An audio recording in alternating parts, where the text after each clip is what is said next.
Elazığlı sanatçı Aslan Nedim Demirbağ, şampiyonluğa yürüyen Elazığspor için Şanlı Elazığspor şarkısını seslendirdi. Bordo beyaz rengimiz, Süper Lig hedefimiz, Süper Lig hedefimiz, Süper Lig hedefimiz.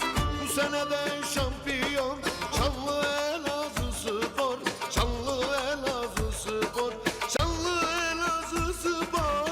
Bu senede şampiyon, Şanlı Elazığspor, Şanlı Elazığspor. Müziği Elazığlı sanatçı Ömer Çapar'a, sözleri yine Aslan Nedim Demirbağ'a ait olan Şanlı Elazığspor şarkısı dijital platformlarda yayınlandığı andan itibaren büyük beğeni aldı. Sonu Süper Lig olsun, sonu Süper Lig olsun.